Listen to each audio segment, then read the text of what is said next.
నమస్తే. ఇన్నాళ్ళు నన్ను సపోర్ట్ చేస్తూ, ఎంకరేజ్ చేస్తూ మీ ప్రేమని నాకు అందిస్తున్న ప్రతి ఒక్కరికి కృతజ్ఞతలు.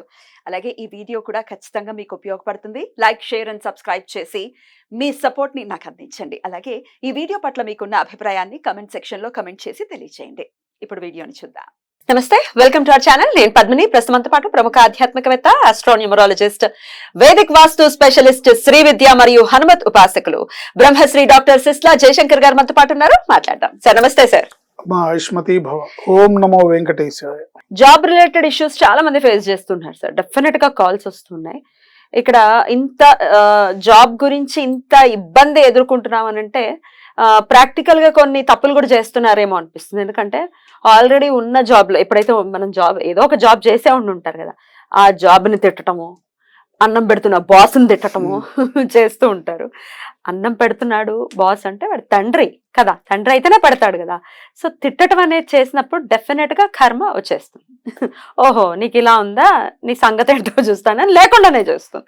ఇది మహాభారతం చెప్తోంది మనకి. డెఫినెట్ గా అవి మనం ఇతిహాసాలని, పురాణాలని కనుక చదువుకుంటే తెలుస్తుంది ఎవరికి ఏ ఇంపార్టెన్స్ ఇవ్వాలి, అసలు మనం చేసే వృత్తిని ఒక దైవంగా ఎలా భావించాలి అనేది తెలుస్తుంది. ఊరికే వాడికి వీడికి గాసిప్లు, వాడికి వీడికి అంటగట్టడాలు, వాడు భజన బ్యాచరా, ఇట్లాంటి మాటలు వింటూ ఉంటాను సార్. ఆశ్చర్యం అనిపిస్తుంది. ఏమంటారా, నువ్వు జాబ్ చేయడానికి వచ్చావా లేకపోతే ఈ సొల్లు కబుర్లు చెప్పుకోవడానికి వచ్చారా అనిపిస్తుంది. సరే, వీటన్నిటి ప్రభావాల చేత జాబ్ని పోగొట్టుకోవటం, జాబ్లో ఎదుగుదల లేకపోవటం, అసలు ఇవన్నీ కూడా లేకపోతే జెన్యూన్ గా కూడా జాబ్ రాకపోవటం కూడా జెన్యూన్ రీజన్స్ కూడా ఉంటాయి కదా. వీటన్నిటికీ ఆన్సర్ ఇది ఈ గ్రిడ్ చెప్తుంది అనుకోవచ్చా? What is your analysis? Yeah, ఇప్పుడు ఏమిటంటే త్రికరణ శుద్ధి అంటారు. మనస, వాచ, కర్మణ మూడు ఒకటే ఉండాలి. Yes sir. మనస, వాచ, కర్మ, మనం ఏది ఆలోచిస్తున్నామో, ఏది మాట్లాడుతున్నామో, ఏ పని చేస్తున్నామో, ఈ మూడు ఒకటే అయి ఉండాలి. ఒకటి ఆలోచన చేసి, ఒకటి మాట్లాడి, ఇంకోటి చేస్తే వాళ్ళకి జీవితంలో ఎప్పుడూ ఎదుగుదల అనేది ఉండదు. సో మనసా, వాచ, మనోవాక్కాయ కర్మలు. అందుకనే మనం భగవంతుని వేడుకుంటాం, నేను త్రికరణ శుద్ధిగా ఉండాలి అని. సో ఎప్పుడైతే మనం ఈ త్రికరణ శుద్ధిగా ఉంటామో అప్పుడు విజయం మనని వరిస్తుంది. సో ఒక ఉద్యోగంలో ఒక వ్యక్తికి సరైన విద్యకి తగిన అర్హత ఉన్న ఉద్యోగం లభించడం ఒక ఎత్తు అయితే, ఆ దొరికిన ఉద్యోగంలో వీళ్ళు సంతోషంగా ఉద్యోగం చేయడం, సంతృప్తితో, అంటే చేసే పనిలో జాబ్ సాటిస్ఫాక్షన్ ఉండాలి. ఈ జాబ్ సాటిస్ఫాక్షన్ అనేది మనకు పరిపూర్ణంగా లభిస్తుందా లేదా సాటిస్ఫాక్షన్ లేకుండా కేవలం నెల అయ్యేసరికి జీతం తీసుకోవడానికి చేస్తున్నామా, యాంత్రికంగా పనిచేస్తున్నామా, అయిష్టతతో పనిచేస్తున్నామా, ఇట్లాంటి కేసెస్ ఉన్నాయి, ఇవే ఎక్కువ ఉంటాయి.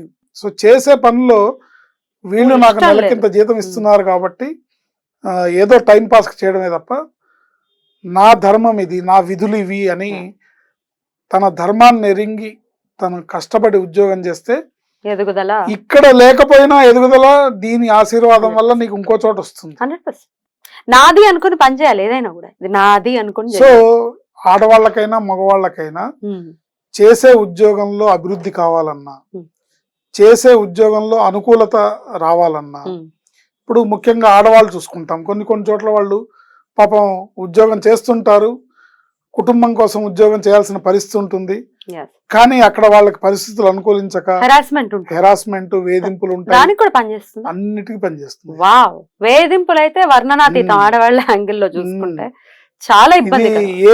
ఏ రంగంలో అయినా ఉంది సార్, ఉంది. ఏంటి, ఆఖరికి కూరగాయల మార్కెట్ లో కూడా ఉంటుంది. స్త్రీ పురుష సంబంధాలు ఎక్కడైనా సరే, ఎక్కడ ఎవరు అడ్వాంటేజ్ తీసుకుంటే, ఎక్కడ ఎవరికి అనుకూలంగా ఉంటే వాళ్ళు అడ్వాంటేజ్ గా తీసుకుంటూ ఉంటారు. సో అలాంటి వాళ్ళకి ఇది బాగా పనిచేస్తుంది.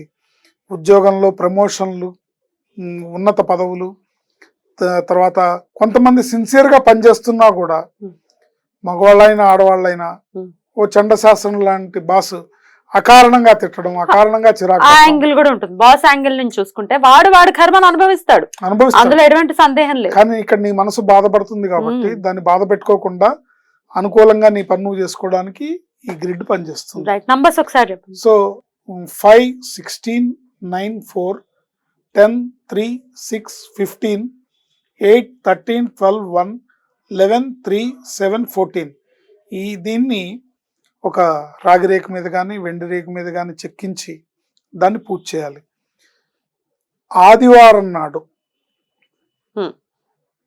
ఆదివారం పుష్యమి నక్షత్రం కలిసి వచ్చిన రోజు కానీ, ఆదివారం కృత్తికా నక్షత్రం కలిసి వచ్చిన రోజు కానీ, లేదా ఆదివారం అమావాస్య నాడు కానీ, ఇవి విశేషమైన రోజులు. ఆ రోజున శుక్రహోరాలో దీన్ని పూజలో పెట్టుకోవాలి. ధరించడం కూడా శుక్రహోరాలు ఆదివారం నాడు విశేషమైన నక్షత్రం ఉన్న రోజు ధరించాలి. కనీసం ఒక 6 వారాలు పూజ చేయాలి. 6 ఆదివారాలు. ఓకే, ఎట్లా పూజ చేయమంటారు? ఓం శ్రీం హ్రీం సూర్యాయ నమః,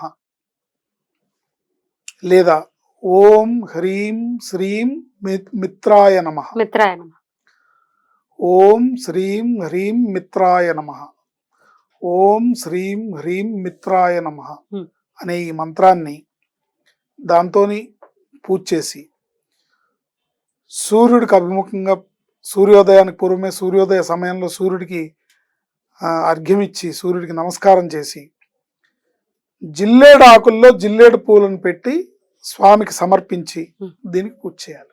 అంటే అర్ఘ్యం ఇస్తున్నట్టుగా అలా అర్ఘ్యం ఇచ్చి జిల్లేడు ఆకుల్లో జిల్లేడు పూలు పెట్టి స్వామికి సమర్పించాలి. ఆయనకి ప్రీతికరమైనవి అవి సమర్పించి దీన్ని మీరు కుంకుమ పూజ గాని గంధంతో గాని పూజ చేసి 6 వారాలు.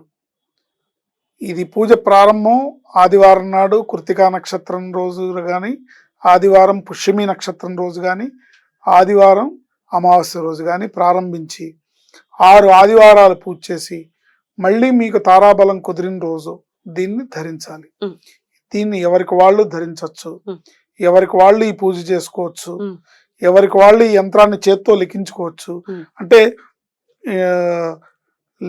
ఇట్లా రాస్తే పడే రాగి రేకులు వెండి రేకులు దొరుకుతాయి. సో అలా మనమే డయాగ్రామ్ గీసుకోవచ్చు. మనమే దాన్ని ఇప్పుడు బోర్డు మీద ఎలా రాసామో దాని మీద కూడా మనమే చెప్పుకోవచ్చు. కాదంటే మీరు చేసిస్తారా? అంటే మీరు సహాయం? లేదు, కాదంటే చేసిస్తాము, పూజ చేసిస్తాము. దానికి ఏమిటి నియమ నిబంధనలు అనేది మీరు కాల్ చేస్తే తెలుస్తుంది.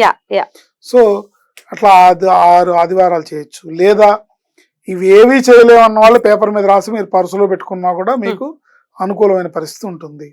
సూర్యుడికి నమస్కారం చేసుకోవాలి. ఎందుకంటే మీకు ఉద్యోగంలో అనుకూలత పెంపొందాలి అంటే సూర్యుడి అనుగ్రహం కావాలి.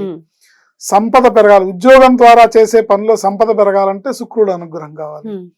అందుకని ఈ విశేషమైన రోజుల్లో ఈ విశేషమైన యంత్రాన్ని ఈ విశేషమైన మంత్రంతో పూజించి చేసుకోవాలి. లేదా ఎవరికన్నా కావాలంటే మేము చేసిస్తాం తప్పకుండా. సహాయంతో ఉద్యోగ సంబంధిత సమస్యల నుంచి మన వాళ్ళు బయటపడాలని మనస్ఫూర్తిగా కోరుకుంటూ కృతజ్ఞతలు సార్. నమస్తే. ఆయుష్మతి భవ.